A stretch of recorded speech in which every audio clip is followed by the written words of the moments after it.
পঞ্চম শ্রেণীর প্রিয় শিক্ষার্থী হালদার স্যার ইউটিউব চ্যানেল থেকে তোমাদের সবাইকে স্বাগতম। আজকে তোমাদের জন্য আরেকটি নতুন ভিডিও নিয়ে এসেছি। বাংলা মডেল প্রশ্ন সেট নম্বর 2। ইতিপূর্বে আমি একটি সেট আমার ইউটিউব চ্যানেলে দিয়ে দিয়েছি। আজকে সেট নম্বর 2 30 মার্কের একটি স্কুলের প্রশ্ন আমি বিশ্লেষণ সহ সম্পূর্ণ সমাধান দেখাবো তোমাদের এই ভিডিওতে। কাজে তোমরা যারা এখনও আমার চ্যানেলটিকে সাবস্ক্রাইব করোনি তারা এখনই চ্যানেলটিকে সাবস্ক্রাইব করে বেল আইকনটি প্রেস করে দাও এরকম আরও অনেক ভিডিও পাওয়ার জন্য।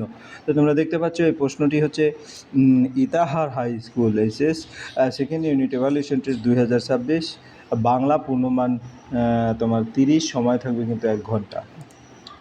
তা আমরা যদি দেখি এখানে প্রশ্ন যেটা সেটা হচ্ছে কি 1 নম্বরের প্রশ্ন, সঠিক উত্তরটি নির্বাচন করো। ধরায় চাক দেখতে পায়, অর্থাৎ 6 নম্বর এটা।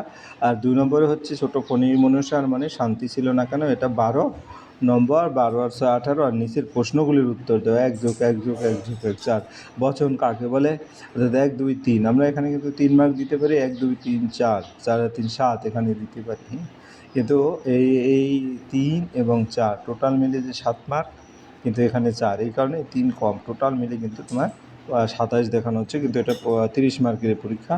রচনাপত্র লেখো, তোমার জন্মদিনে বন্ধুকে আমন্ত্রণ জানিয়ে একটি পত্র লিখো। যাই হোক, এরপর আমি সরাসরি চলে যাব প্রশ্নর উত্তর বিশ্লেষণে। প্রথমেই দেখব পূর্ণাঙ্গ প্রশ্নে কি বলেছে, তারপরে এক এক করে উত্তর দেখব। অর্থাৎ প্রথম সঠিক উত্তরটি, ধনায় চাক দেখতে পায় কোথায়, গেওয়া গাছে। ধনায় চাক দেখতে পায়, কারণ আমরা যদি দেখি মধুহাতে বাঘের মুখে গল্পে ধনাই গেওয়া গাছে মৌমাছি চাক দেখতে পায়। এরপরের প্রশ্ন, আখের আগার অংশ হলো ড্যাশ। আখের আগার অংশ হলো কি, নোনতা। বোকা কুমিরের কথা গল্পে কুমিরের আখের আগার অংশ নিয়ে দেখে যে তা নোনতা, মিষ্টি নয়। তারপরের প্রশ্ন, গাছটি ভূতের নাচ জুড়ত। গাছটি কখন ভূতের নাচ জুড়ত?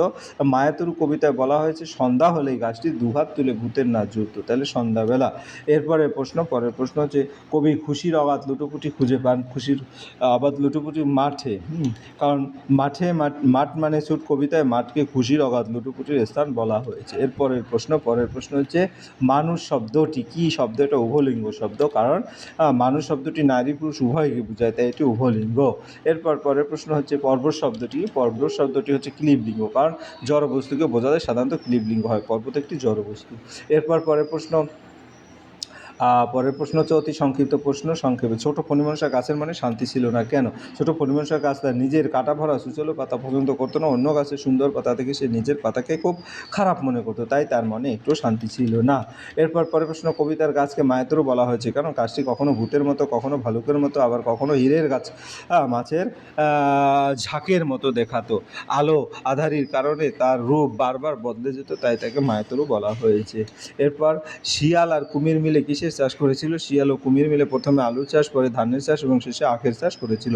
ভগবানের প্রাসাদে পৌঁছে ব্যাঙ দেখলো যে ভগবান, তার স্ত্রী ও মন্ত্রীরা ভোজ উৎসব ও আনন্দ আহ্লাদে মেতে আছে। তখন ব্যাঙ বুঝতে পারলো কেন পৃথিবীতে এত অভাব ও কষ্ট। এরপরের প্রশ্ন, পালিয়ে গেল অনেক দূরে। কে পালিয়ে গেল এবং পালিয়ে সে কোথায় গেল? ঝড় পালিয়ে গেল, সে 7 সাগরের পারে চলে গেল। টিকা লেখো, যে কোনো একটি ট্যাগ। আখের উপরের নোনতা অংশকে ট্যাগ বলা হয়, অথবা যদি বলি শীষে। ধান গাছের যে অংশ ধানের দানা ধরে তাকে শীষ বলে।